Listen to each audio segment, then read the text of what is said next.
Hello and welcome to the Think Liberty podcast.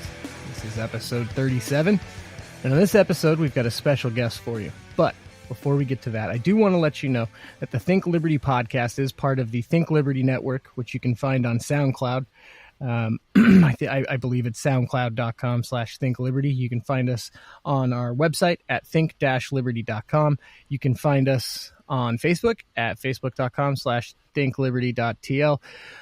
You can find us on Steemit and Minds at think-liberty. You can find us on Instagram at thinkliberty. One word. You can find us on Twitter at think_liberty and at YouTube at thinkliberty TV. And just like always, I got to check. Caitlin, did I get them all? Did I miss any? Hello, Caitlin. Yep, you got them all. Okay, so Caitlin is here. I am. I was muted. Sorry. She's joining us this evening. And our special guest for this evening, I'd like to welcome Dan Behrman. Thanks for joining us. I appreciate it. Hey, no problem. How's it going? It's going well, man. It's going well. So we have you on here. We have some questions for you. So I guess first and foremost, the most obvious, right? We got this picture on your profile picture. You get the big hat. the taxation is theft stuff is everywhere. So maybe introduce yourself a little bit and tell us about this taxation is theft thing. I mean, more than what obviously we know about it from just being libertarian. Right. Well, taxation is theft. This has been kind of like, I guess, a lot of libertarians kind of come to the party or come to the realization that they are libertarian once they're hit by the blunt end of government. At some point, like a lot of people, they become police activists once they're wrongfully arrested or, they're given some unjust citation, or they become active against property taxes once they lose their homes. And for me, it's really been taxation has been the biggest one that's really been the thorn in my side. And so that's kind of the issue I took up. And what's really interesting is that I've been able to resonate with a lot of people, whatever their issue is with government, because taxation is always kind of at the root of it. Whether it's, the police giving out tickets for everything, it's taxation.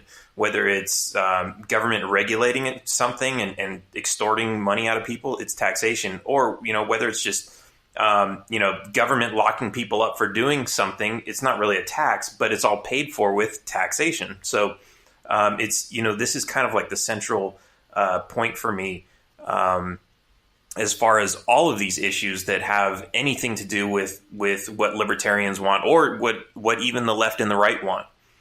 So I've been I've taken this on. I heard it, it finally started resonating with me after I heard it so many times. And I just said, hey, this is it. This is the thing I've been looking for. And I just took it and ran with it. Sure.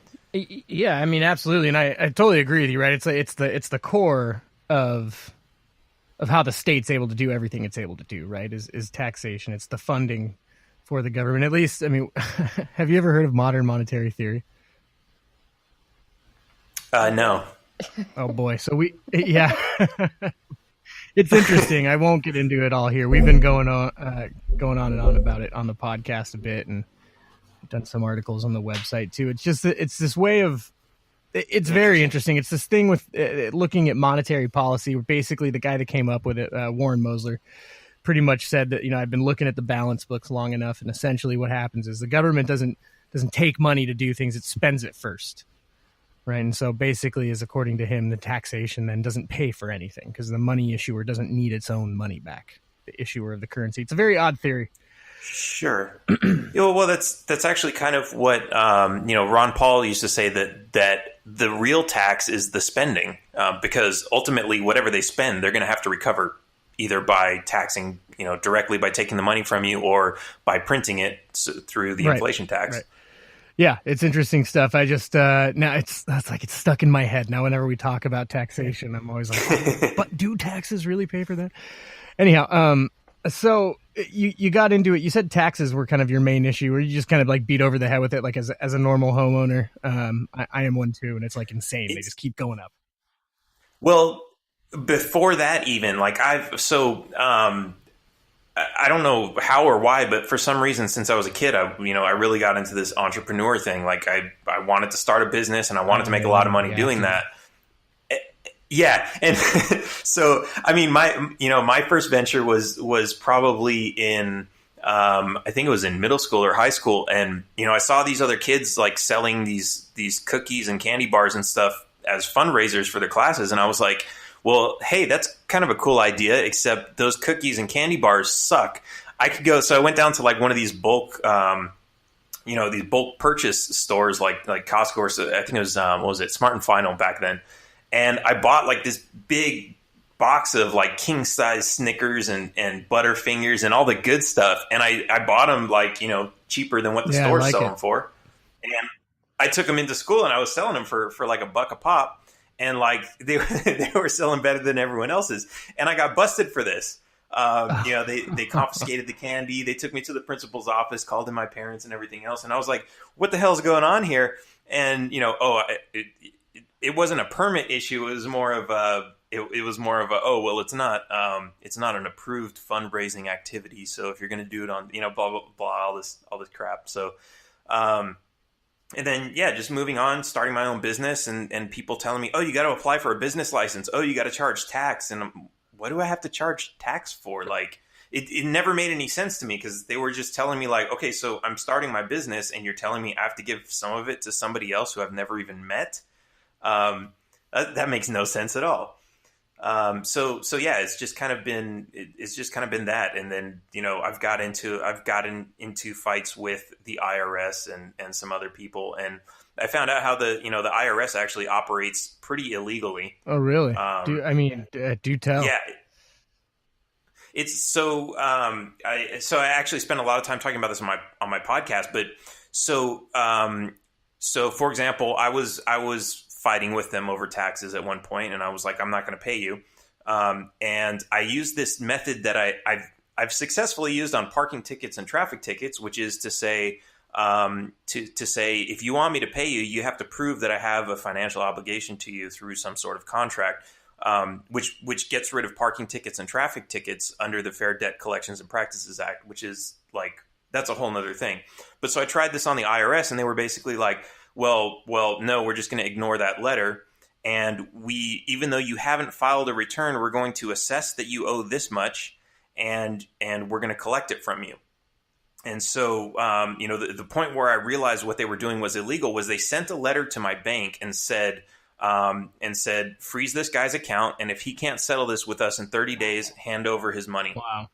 And so I asked the bank for a copy of this letter. And sure enough, that's what it said. And I looked on the back, and they had all these statutes written. And there was, I can't remember the number at this point, but I remember it read, it had the number of the code. And then underneath it had Section A, Section C, Section D. And I was like, where's Section B? And it was missing. And so I went to go look up these codes, and I started to like realize what was going on here. They sent this letter to a bank, which on the front of it, first of all, where usually at the bottom of a letter there's a signature of some sort. It was a little scribble, and it didn't have a name underneath it. Which usually when you sign a document, there's a name underneath it. And I was like, this is kind of weird. Who actually signed this? Who actually authorized this? And those statutes on the back, and the one that was missing, when I went to look those up, basically said that in order for the IRS to take money out of someone's bank account, they need to have a lien filed, and it needs to be signed by a judge. And so I'm like, this is not a judge's signature. And so and this just like totally sent me down the rabbit hole, like in all this stuff about what's going on. And it turns out that, okay, no, it wasn't signed by a judge. It never even went into court. It was basically signed by an automatic signature machine within the IRS who sends this letter out, and the banks just comply, and that's it. And I tried, I called the bank and I said, it says here you need a court order, and the banks were basically just like, you need to settle with the IRS because we just follow orders. And so they basically, they just helped themselves to my bank account, and that was that. So it's really fascinating to see how this all works, and they do the same thing all the time to all these different people, and even within the past couple of years, So if you don't file your taxes, but they have some information that people paid you, you work for somebody and they file your W-2, or they report your income to the IRS for you. And if the IRS finds out, hey, this person has a lot more income than was withheld, and so we need to tax this person, what they do is, there's no, like, the willful failure to file only applies to corporations. That's actually right there in the tax code, and you can find that pretty easily. But if you don't file, they're not going to pick you up and take you to jail, because they can't. What they do is they file a substitute for you. And within the last couple of years, there was actually a big federal case over this. And even though they've been getting away with it for 100 years, it actually turns out that substitute file process is illegal the way they were doing it, because only the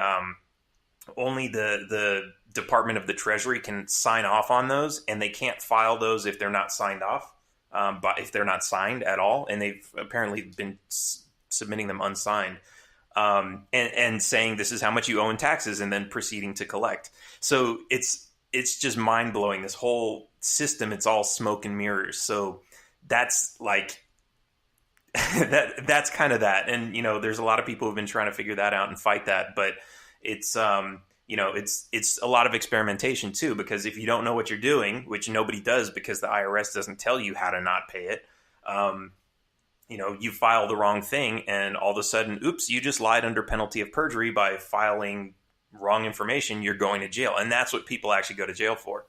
So the whole thing's fascinating, but what I'm trying to do is I'm actually working with some of the people who are more advanced on this stuff, and they're actually finally having success with this. And I'm trying to figure out, okay, what's actually working, and I want to bring this to the public, because that's, if we can cut off their source of funding, we can stop so many bad things that the government's doing.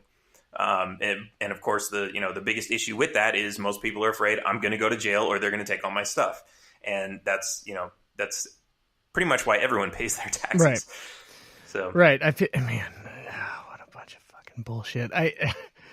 Listening to that, it's just frustrating. I deal with this crap too, because I always have like side work that I do on the side. So, there's all this extra income that has to be reported along with my like real job income. I feel like I get audited like every single year, and it's a nightmare. And like this stuff that you talk about, it's funny because when you're a kid, you get to this point where you're like, okay, after a certain age, I'm just going to get there, and then I'm going to be an adult, and I'm going to be out there with all the other adults, and we're all just going to know what's going on in the world, right? And you just assume that adults understand things, and that couldn't be further from the truth. And right. You get these letters. I feel like I get hey, you owe $500. Okay, now you owe $700, and then you pay it, and it's just like they're just like, is this just getting made up at this point? It never ends. And that's the thing with the IRS, though. Like, you have a problem, who do you go to complain to? You have to complain to the IRS, and they're like, oh, well, you're out of luck. No, you can't. It's the frustrating part about the system. You can't go to anyone. The state. The state just does what the state wants, right? Like, I was just involved, like this family court case, and the whole thing was totally botched, and it was mismanaged, and the thing was like filed fraudulently in the first place, and so I'm doing my best. I got a lawyer, and I'm taking care of it the way it's supposed to be taken care of. And it was done in a way to where when it was filed, I guess it was made to look like I was like delinquent in payments or whatever to the state, but I really wasn't. I actually wasn't. And so I filed to have this amended, and, did everything the proper way that it's supposed to be done. And I had all the proof, and I submitted all the proof, right? Everything was totally above board. But their system is just so antiquated, and just there's so much ineptitude involved that like I'm getting hit. Like my bank accounts are getting seized, just like you talked about. Right? They're just going to go straight to your bank account. They're going to start taking your money. And like this, like I have mortgages to pay, and they're just like zapping my account for like $1,500 on a Tuesday, just because. Yeah, it's like, insane. There was I had a friend whose his grandfather was receiving Social Security, because he's retired. He's got to be like in his 70s, and so he's he depends on that money. He pays his rent with it. He buys food with it, and then all of a sudden his account went negative one day, and he was like, "What's going on here?" Well, Social Security took money out of his account. And, a month later, he got a letter from them saying, or he called them to figure out what was going on, and they sent the letter a month later, but basically saying that they had been overpaying him. And so they just helped themselves to, recover what they had overpaid instead of paying him less over time, taking the money from his account so that now he can't pay his rent and all this other stuff. Fantastic. It's when stuff like this happens, it's like you realize the government really just doesn't care about us. Like all these things that they say, we're there to help Social Security is there to help the old people go through retirement. No, it's not. They don't care about us. No, it's just giving back the money you paid in. It becomes apparent. It's like, okay, come on. You're giving me a fraction of what I paid into the system over, 30 years. Like, how about you just leave that with me? Right. You know what I mean? Like, it's so stupid.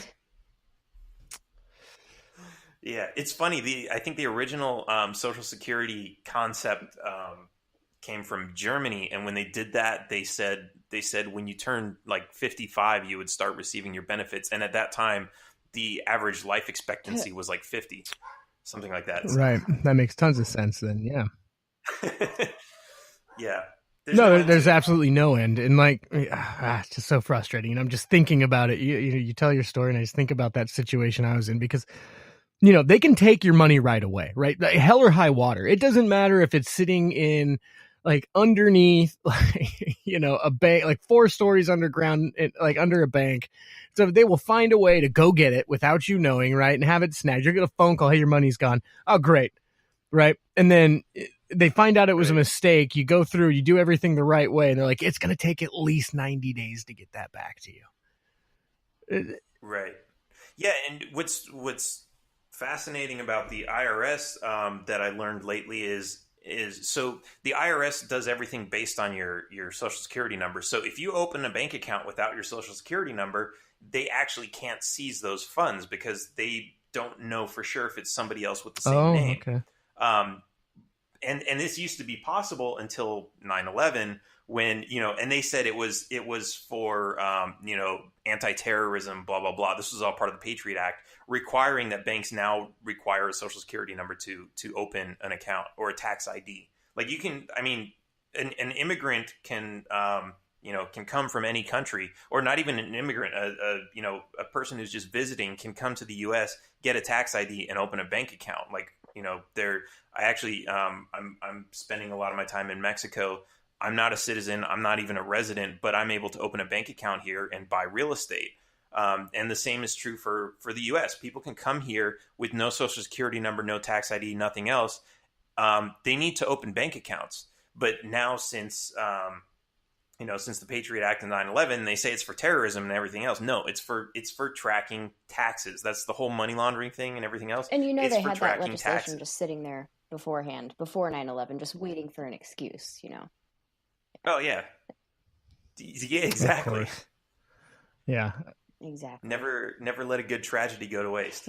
No, never that. Yeah. So so this, for us, this is pretty, I guess, normal, right? We can go on and on, I'm sure, all day about how frustrated we are about all this nonsense that the government does. But I'm sure that when you're talking to people that aren't libertarians, this kind of thing is a little bit more difficult. And so I like to make sure to ask people whenever we have them on that speak to the public, what kind of stuff do you like to focus on with messaging? What do you find is effective? What do you find isn't effective? I know some people aren't big fans of the taxation is theft slogan.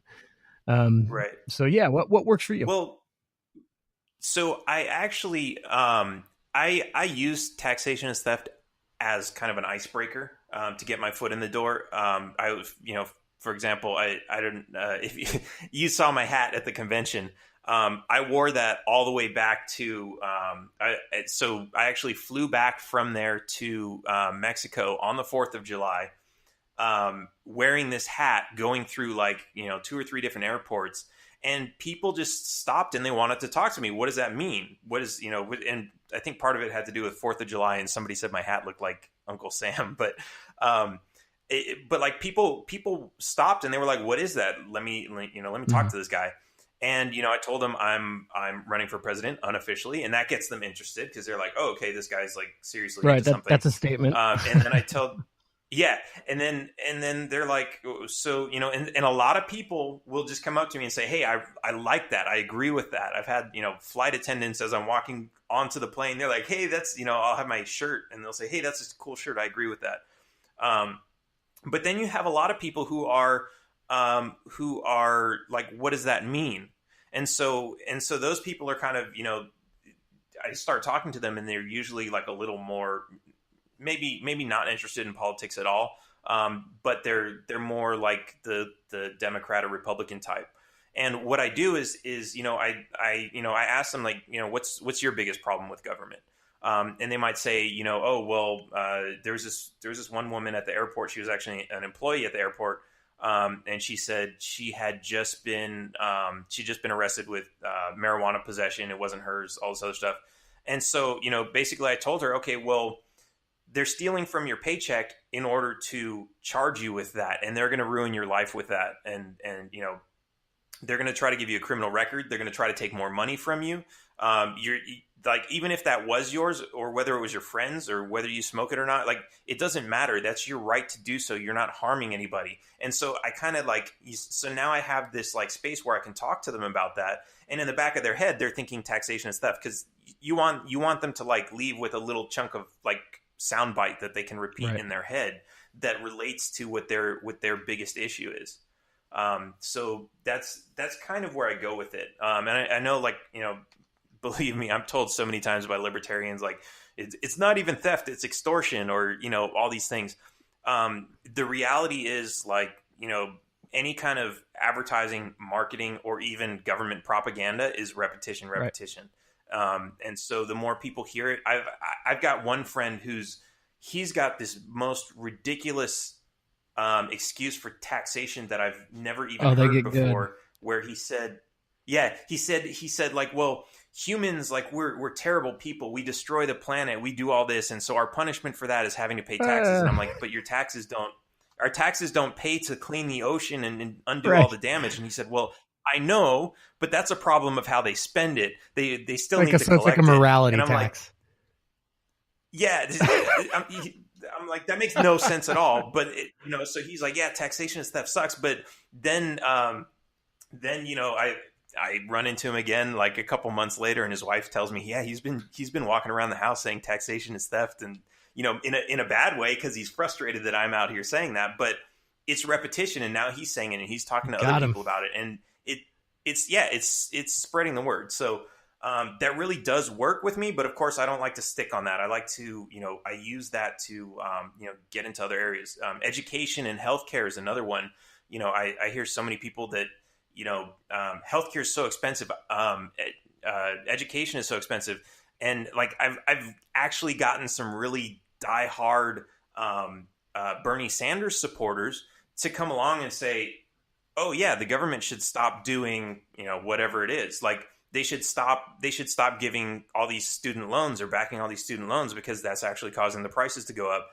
That's awesome. And so they actually start agreeing with that. And so it's like, so they start to realize, okay, government is kind of the problem. And, it takes more than a 5-minute conversation to get them to keep repeating that in their head for until the next election. But the fact that that idea can get into their head, and that they can, at least for a few minutes, say, okay, yeah, government is the problem, not the solution. Then that's where we need to keep going with this. And so, if more libertarians can start to think this way and express the message this way, then I think we'll start turning more heads in the direction of less government. Obviously talking to people in person is the most effective way to get them to really listen to you, because it's hard to walk away from somebody. How do you message to Republicans and Democrats online? Like, how do you go about online conversations and getting people to really listen to you when they have the ability to just, click off and, go do other things, Right. Well, I guess the one thing I try not to do is just get up and insult them, because I see a lot of that.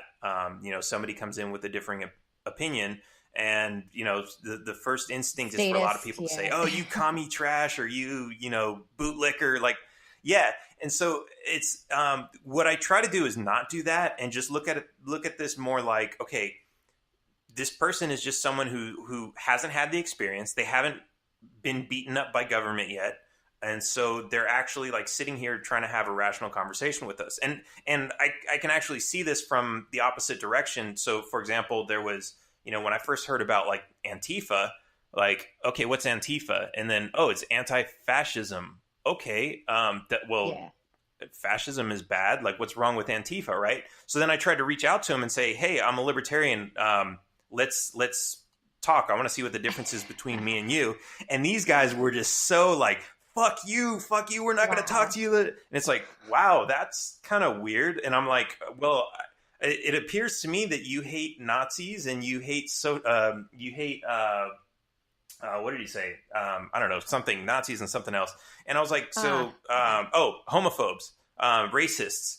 And I was like, so it sounds like we have a lot of common ground. Can we talk? And they were just like, if you want, you can go research on the internet and read it, but I'm not going to talk to you, you dirty capitalist scum. And I'm like, okay, so here I am actually trying to reach out and understand what his philosophy is. And he's just rejecting that. Of course, I'm not going to like even have a discussion with him. And so flip that back around. And if somebody comes to me and says, well, yeah, but we need strong borders, or we need a big national defense, or, there are terrorists and people are saying this to me. What about my roads? If I were to just go irate and say, I'm not even going to talk to you, you're stupid for even thinking that, then they're just going to go away.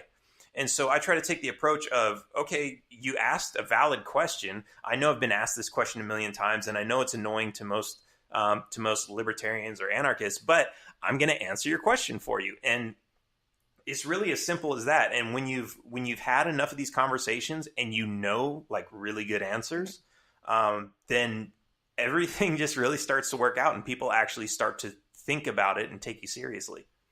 Oh, that's great. Yeah. You have to treat people kind of like the same way you would in real life, try and treat them like people, basically. Right. Yeah, absolutely. And and what's interesting is like when you do that, you actually like I think a lot of people take the approach of, I'm going to tell you why the government is so bad, and you're going to listen to me, and by the time I'm done talking, you better think the same.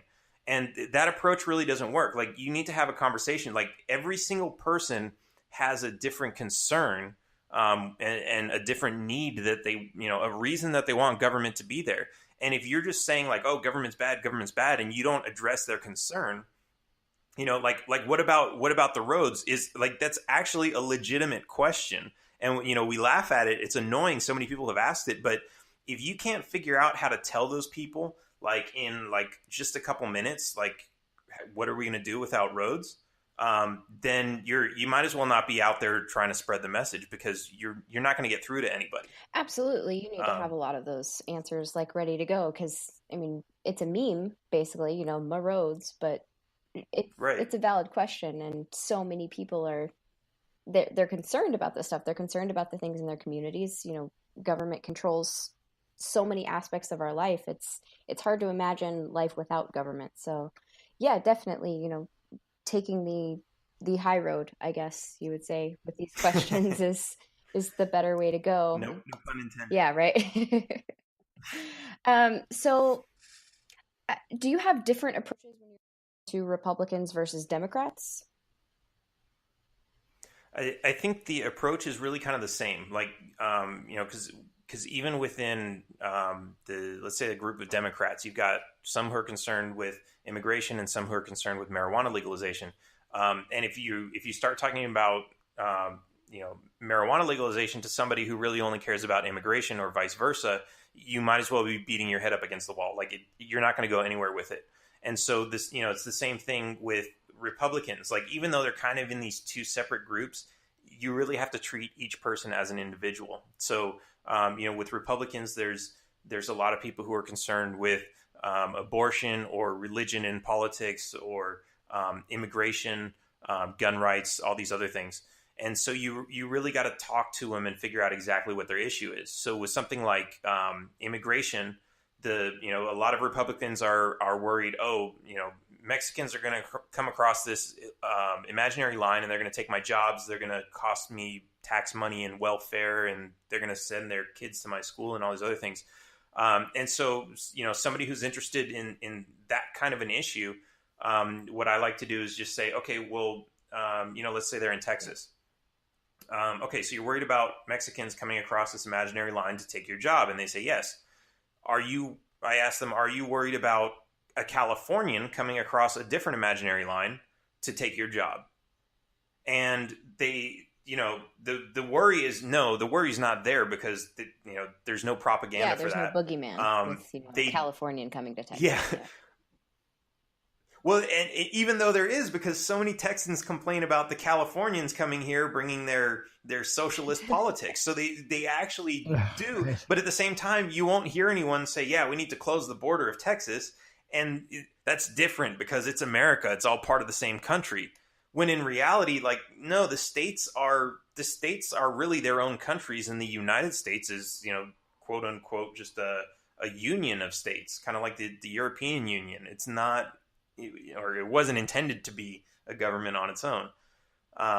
So yeah, it's really, if you kind of reframe the same problem, you either, push them into a point of cognitive dissonance where they're going to have to say, okay, something about the way I think is wrong, or they're going to have to realize that, and maybe this is the same thing, that just realize that their argument is not making any sense, and maybe they should. That's actually a really interesting way to frame the immigration issue with Republicans, talking about states instead of other countries, because really it's the same premise. I've never heard it argued that way. That's really cool. I'm going to use that from now on. Yeah. And it applies to everything, whether it's welfare. Okay, well, let's say somebody's collecting unemployment in California because they just got fired and now they're going to move to Texas. Are they going to be able to collect that unemployment? They're gonna come to California and they're gonna put their kids in your school, but they haven't been paying all the taxes for that school the whole time. Is that an issue? And that one's whenever they bring that up, even with illegal immigrants, I tell them, well, is the illegal immigrant staying in a place with a roof over their head? Are they paying rent for it? Because the money for the schools comes out of the property tax, which is paid for with rent or property tax. If you own it, you're paying the property tax. If you're renting, you're paying someone else's property tax. And they're also paying sales so they're really tax paying for and every other tax out there. Yeah. Absolutely. So, and then of course that brings up, but you said you wanted to get rid of taxes. So, that's always an interesting conversation. But, like I said, you have this conversation enough times and when people bring up these concerns, how to answer them, because they're, when I kind of first started down this road, there were so many questions that I couldn't answer. I just knew I wanted to get rid of government because it was just the biggest thorn in my side, and I didn't feel free with it there. But people started bringing up these questions, and I started taking them seriously. Okay, well, how would we build roads? And now I actually have all kinds of creative answers for that, and that's really what we need to be doing. There's so many there are tens of thousands of critical thinking libertarians, and probably over a few million, big or small L libertarians combined. If we used our heads to actually come up with some of these solutions and maybe even start implementing them, we'd get a lot farther with our arguments. Absolutely. Roads, man. Roads. Damn roads. This is frustrating to even assume those are one of the questions that it frustrates me to this day. And I'll respond with how they're going to be built with my frustrated, answer. But it's who just assumes that there's no business case for people to be able to drive? Really, in what universe do we live in that there is absolutely no value to be had in providing someone with something that lets them travel? What's hilarious was insane. I recently started taking this approach that instead of saying I want to get rid of this program, get rid of that program, to say I want to get rid of these programs by making them by creating an environment where people just don't need them, and so they just go away. And I said this to somebody, and the first thing they came up with was, so are you going to get rid of the government organizations that create roads too? Like, Oh my The god. government organizations Yeah. that create roads. What a window into the thought. Right? The government organization that That's creates so great. roads. so it's Wow. but you know what's funny is like roads is kind of like I think the reason it is the go-to is because everybody uses them in some way, shape, or another. Like if it's military, arguably, oh, I don't need the military. If it's I don't know, and like if it's the post office, oh, I use FedEx. Like any other government program, you can like most It's people can always say I don't roads, use that. schools, and Um, fire departments. These are the top 3 that I always get. right, exactly. Yeah. Fire And fire, departments. what so many people don't Kind of realize random. is half of this. It's like tons of fire The departments majority of them aren't they are, Yes. volunteer based as it is anyway?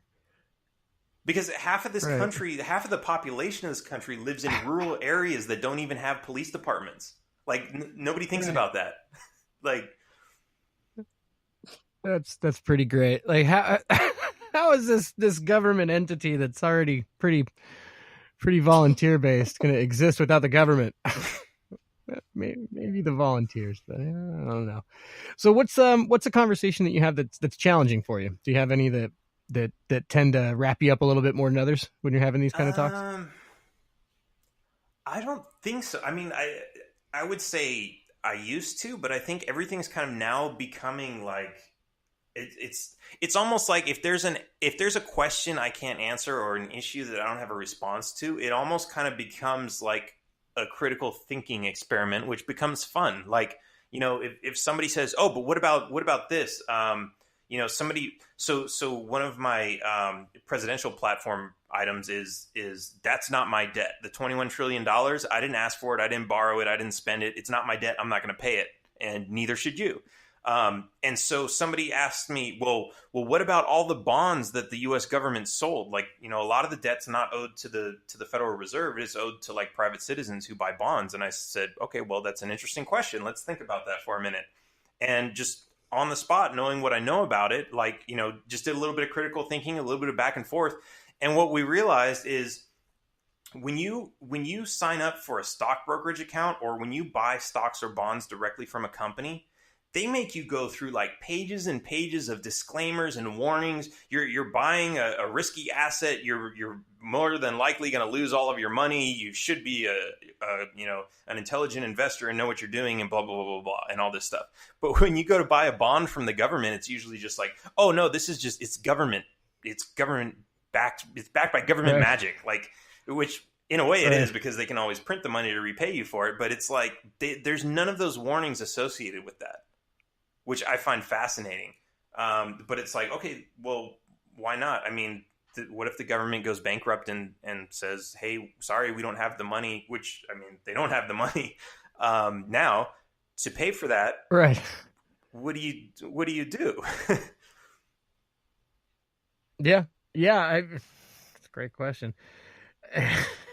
Who knows? It's you touched on it a little bit before, right? I mean, there's so much involved at this point in like this crazy apparatus that makes up like all of the kind of like the United States, not just monetary policy, like the economic policy, just everything that goes into the Fed. Right. You're talking about bonds and all the treasuries and everything like that I just sometimes you start thinking about like, right, like what if it fell or what if something happens? Like, oh my God, there's so much to come down. I kind of like to propose this to anybody who doesn't know too much about how all this stuff works. You can ask them, well, who actually prints the money? It's printed at the U.S. Treasury, right? So the U.S. government owns the presses. They buy the ink. They pay for the paper. They pay the employees to run the press. They pay for the electricity. They own the property where it's printed. And yet somehow this is called borrowing. And when you put it like that, like people like it clicks and they're like, yeah, wait, what's up with that? Yeah, it's all very different. Well, it brings up some fascinating stuff because when you start like kind of looking behind the curtain with the Fed it's a and rabbit going hole into that going stuff, down you're the like, Fed wait, they're route, allowed to do this? Right. Absolutely. It's insane. It really is a lot. But Okay, so I like go ahead. the one thing I like to do is figure out how to simplify everything, because ultimately, Yeah. most people, they want to get back to their jobs, they want to get back to their friends and family. Well, they probably don't want to get back to their jobs, but they want to get back to the Super Bowl. They want to get back to all, like, enjoying life, and they don't want to think about all this stuff. But if we can break it down into really simple components where they can just think about it and say, you're right, that actually makes sense. Okay, let me finish this football game, and then we'll go overthrow the government. It's almost then like you get more people that are, like, interested in it. Of really get them thinking, because No, it seems like absolutely. people don't really have an attention span Right. for anything too heavy,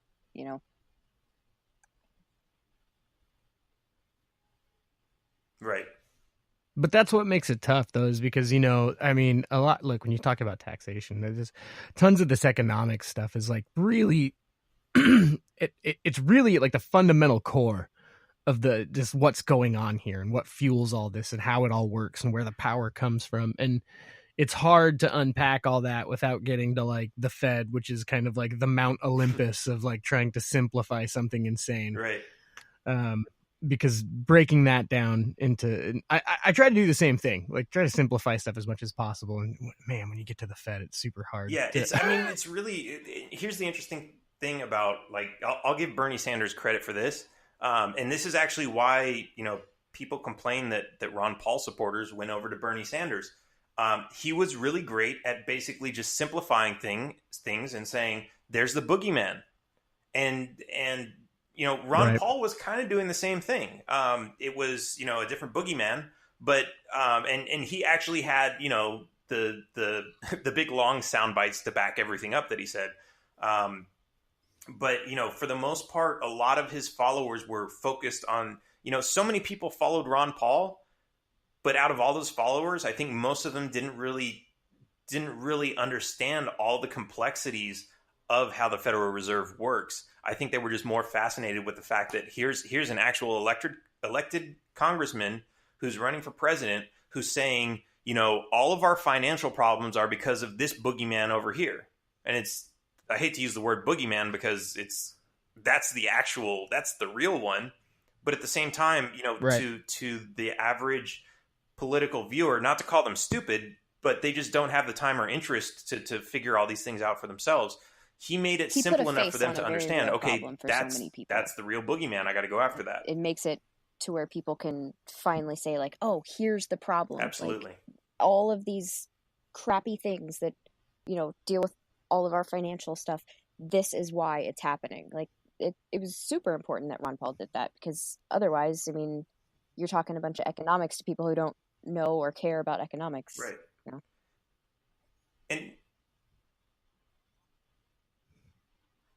And it's the same problem that Bernie Sanders was addressing. Like, because Ron Paul was talking about inflation and you're like, the American people are getting robbed and this is why life is so tough. And that's exactly what Bernie Sanders was selling, except his cure for that was socialism. But he was saying the same thing. It's, you shouldn't be able to you shouldn't have to not be able to afford college. Like, there's something wrong here. You should be able to afford healthcare. You should be able, like, let's just give it to everybody for free. That'll solve it. But he was pulling on the same, like, he was focusing on the same pain that everybody had, that they were following Ron Paul, which is, it's financial pain. Like, it's hard to live in this world because we're all getting robbed by somebody. Ron Paul. Like, he's Right, he able had the to same premise, totally emotionally different with Exactly. people. conclusion. And that's really, the name of the game when it comes to political messaging. You have to connect emotionally, because everyone is, driven by emotion. And I mean, you see it in, Republicans and Democrats' policies themselves. It's always going after Absolutely. some emotional boogeyman thing, So, I mean, go ahead. Right. Well, it's not. Oh, sorry. I didn't mean to interrupt, but I don't think it's just the emotional thing. Maybe it's the way they deliver it that inspires people on an emotional level, but a lot of it, like, I mean, if you notice, even Trump kind of did this, right? This whole, like, people are just sick of getting throttled, to put it bluntly, right? Like, people, it's, like you were just talking about, Dan, like, people, they're having trouble making it, and it's no secret why. And so Bernie comes out and his whole shtick is like the anti-establishment thing. And I think that people are so sick of this, like just the greater power that they can do nothing about, that affects their life in tons and tons and tons of ways that are cumbersome and difficult and painful. And these people that actually come out and say that they're going to fight for them, whether it's the way that Trump says he's going to fight for people, or the way that Bernie does, or the way that Ron Paul does, anything, you know, that's against that oppressive power that no one can seem to do anything against, seems to be able to rally the troops these days. And failing to address that issue is the reason that libertarians get accused of hating the poor. Like it's when you refuse to address those issues, like when you refuse to connect with people on that level, like I've even gone so far as to say we need free healthcare and we need free education. And of course I use the word free in the sense of like freedom. Like we need, like if you have, if you have money and you go to your doctor, you should be free to purchase a service from him. But the government's always there saying, no, sorry, you can't. You got to pay 10 nurses, 5 times what you're paying the doctor. Then you got to pay for licensing and all these other things. It's not free. There's no freedom there anymore. It's, you're paying for so many things that you don't even want or need because the government is forcing you to. And it's the same thing with education. If you get the government out of it and you could purchase freely, if there was a free market, the prices would be like so low, anyone would be able to afford it. Like you used to be able to work your way through college on a minimum wage job.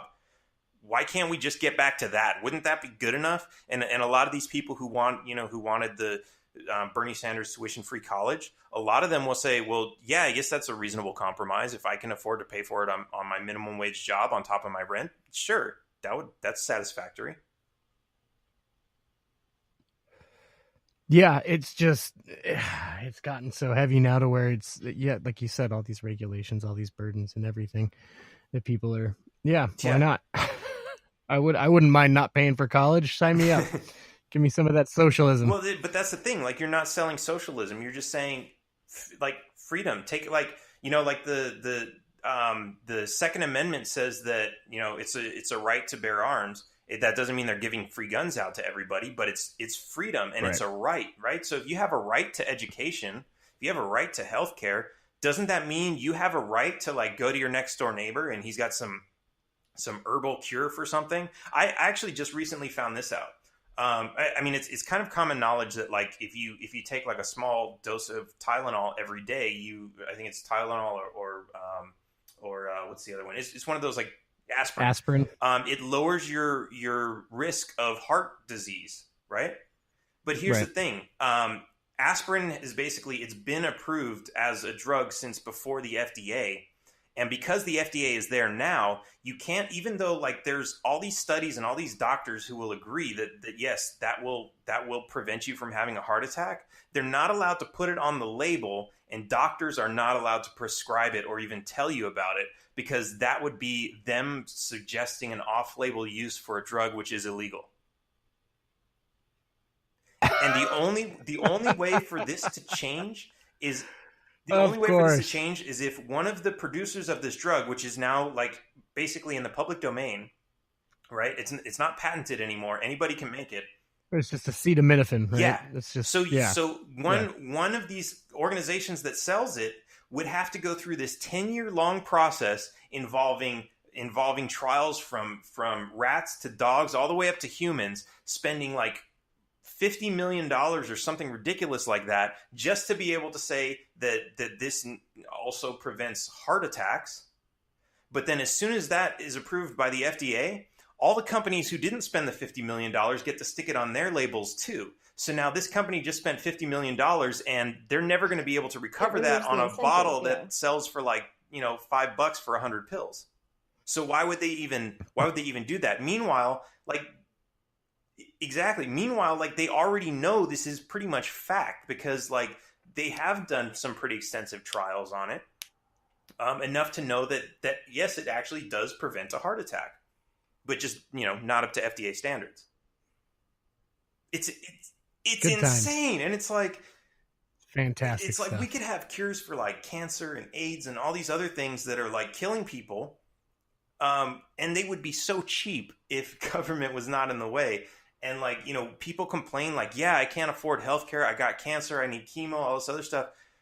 If government were not there, like trying to say, oh, no, it costs $1 million, but we got to figure out a way for somewhere that money's got to come from somewhere so you can afford this. Instead of saying, no, that should not cost $1 million. It should cost $50. Crisis that the public so has. That you don't need. It's not how do we address the cost. It's how do we address how we pay for it. Just like, talking about Medicare and Medicaid and all that, they're never talking about the cost of healthcare itself. They're always talking about health insurance. Like it's always about insurance instead of just why does a broken arm cost $7,000? Right. Yeah.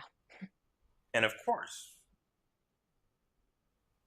And that's where their lobbyists are. And actually, it's funny you bring up a broken arm because I use that analogy with, okay, let's compare apples to apples. In America, how much does a broken arm cost? You said $7,000.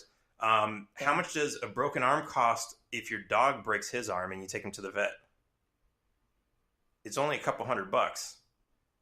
Why the price difference? The drugs they give are the same. The procedure is the same. The cast, okay, maybe they use a little bit more material on yours because your arm's bigger, but yeah, pretty much everything is the same. Why does it cost 10 times more on a person? And but in the process of that, they have these secondary and tertiary effects. People, doctors are more heavily, and less people are able to get, health care because they can't afford it.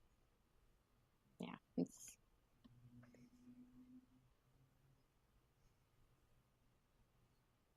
Yep. It is crazy how, to me, it's like it's kind of like an elephant in the room, right? It's very obvious. The information's there for God and everybody to look at. If you look at like the kind of average prices for healthcare here and the average prices for healthcare elsewhere, you can kind of see that things are much more expensive here than they are anywhere else. And it is odd that instead of, looking at the system and saying, why is this so much more than we see anywhere else? It's just, well, we just got to figure out how to pay that. And like I said, it's, the politicians, they really they don't care about us. Like they don't, they've got lobbyists going to their offices who are giving them tons of money to, quote unquote, just sit and have lunch and talk to them. And, like we know what's going on there. They're not giving you millions and millions of dollars so that you can just be a good friend or because they really like you and they want you to get elected again.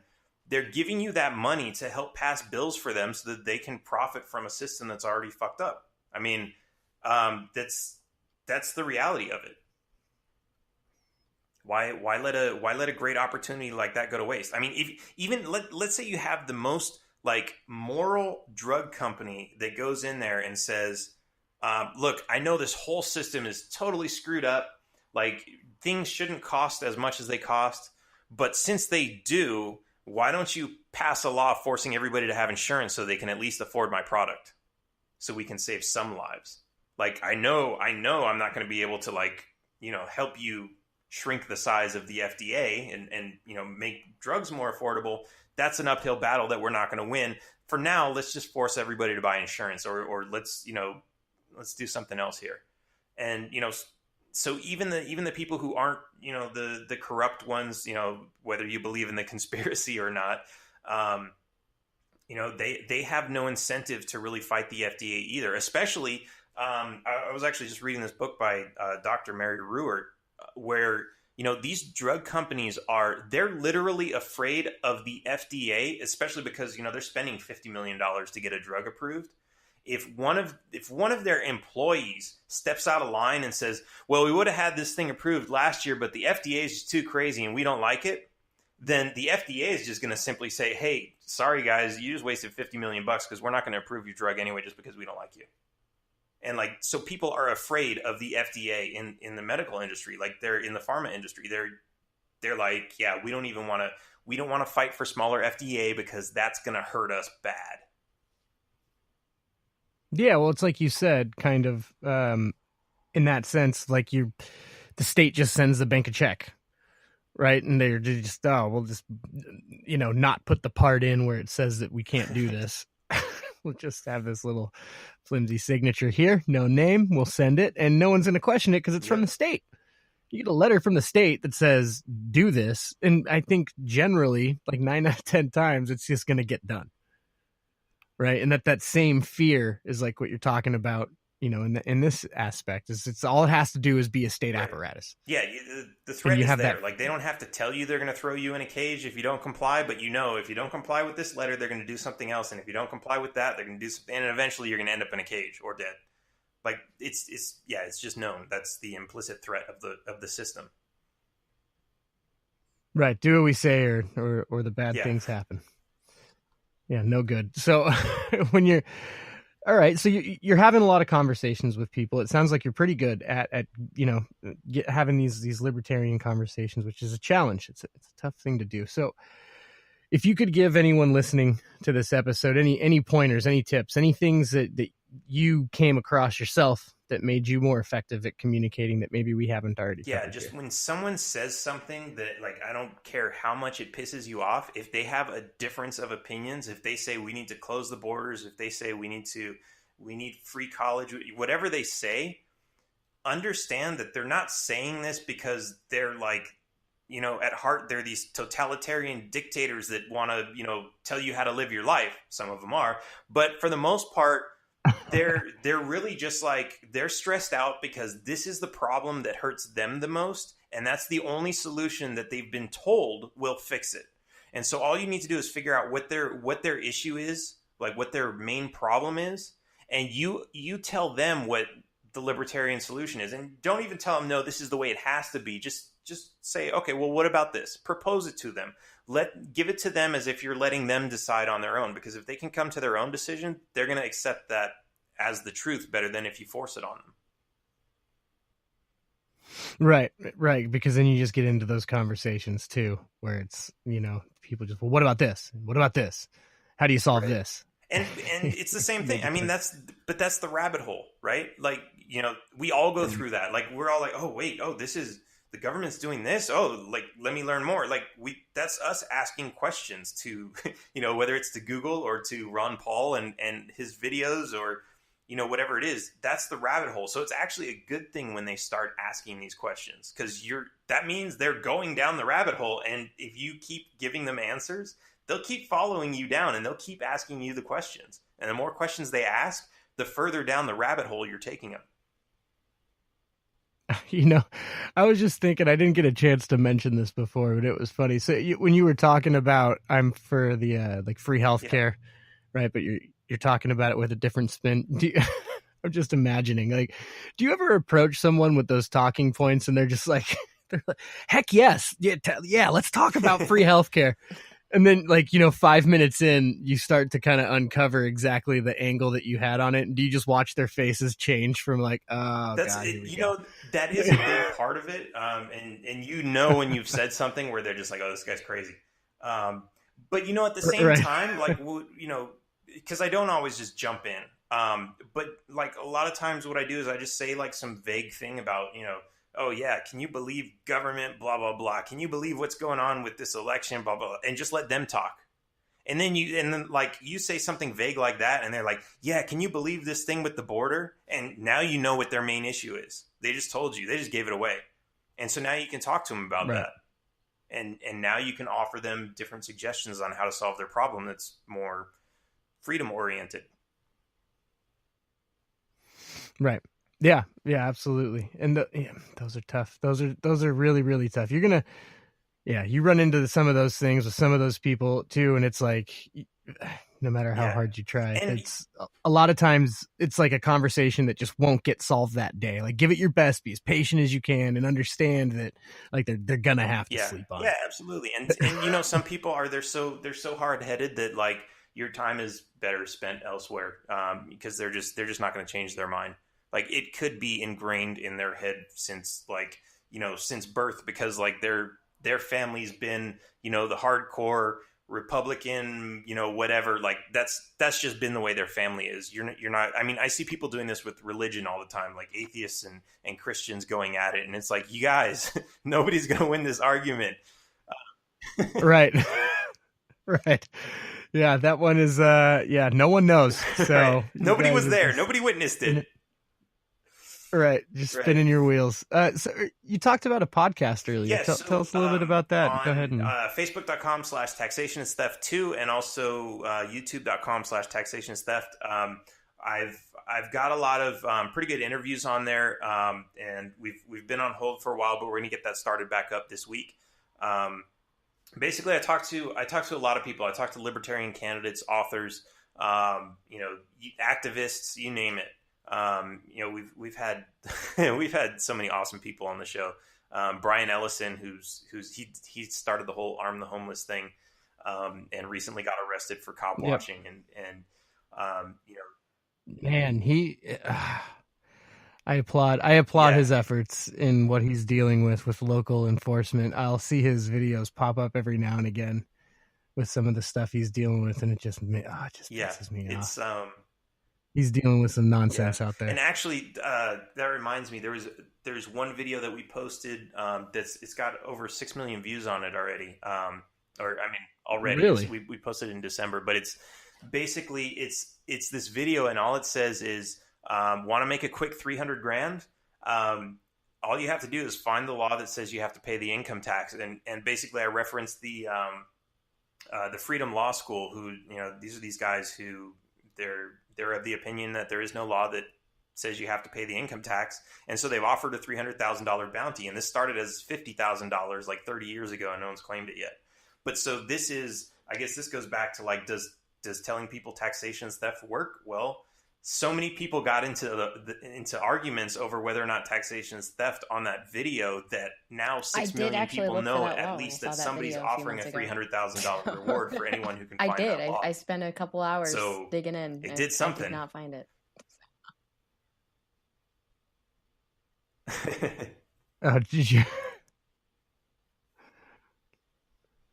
Yeah, and it's so many people went down the rabbit hole with that, like, because the first thing everybody says is it's the 16th Amendment. No, that law does not create a tax. It just says Congress can create a tax. So it's now, but now right. they're in the tax code, and they're like, and they keep going. So yeah, it's awesome.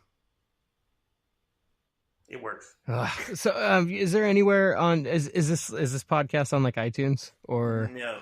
Searchable on any platform like that's that? a good idea. We should republish it there, but right now it's just published on Facebook and YouTube. Oh, okay. Well, yeah, everybody go. Just look for the big black and yellow taxation and stuff. You can't miss it. No, I think we're good. So yeah, you can't. Interview. It sounds just about that. Hard to miss. Caitlin, is there anything else you want to ask before we get out of here?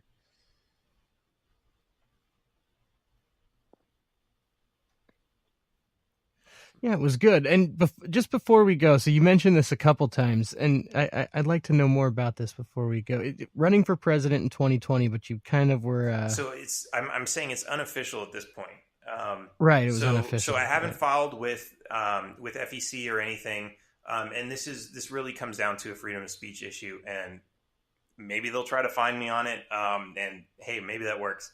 But my issue is, we have supposedly free speech, but most of our interaction with government is always a contract.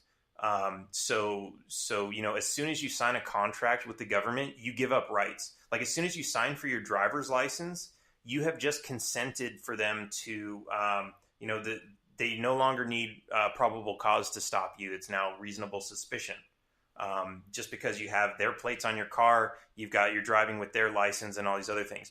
Every time you start a contract with the government, you create a liability for yourself. There's even a lot of people have pointed out that for many businesses to operate, you don't need a business permit, but every business applies for one anyway, because that's kind of like the mentality that we have is, oh, well, you want a business, you need a permit. But as soon as you sign that permit, you're agreeing to pay all these extra taxes that you wouldn't have to pay if you didn't have that permit. So in the same way, I'm basically saying, yeah, I may or may not run for president. I'm not going to tell you that I am. I'm not going to tell you that I'm not. Soft commit. And in doing so, I'm not violating any of the laws. But I'm not telling people I'm running for president. And what does that really mean? Like, am I running for president of the United States or president of the book club? Like, there are so many assumptions that government makes, and then once you have this contract with them, your free speech is limited. The people who can contribute to your campaign is limited. The way you can raise money, the way you can operate your business, the things you can say, every single little thing, they get down to these crazy rules that they try to control you with. And my strategy is I haven't decided maybe until the last day of filing, and that's when I will decide. I'm kind of leaving it open. Sure. Okay. I support it. Well, let us know. Let us know when you know. All right. Will do. All right, man. Is there anything else that you want to plug or anything else that you'd like to make people aware of? Yeah, taxation is theft. Good one. I like it. Remember that, folks. Okay. Caitlin, any plugs that you'd like to make before we go? No, don't have anything this week. All right. Easy. Cool. Well, on behalf of everyone that joined me today, thank you very much for everyone that listened. And whether or not you like it, we'll probably be back again.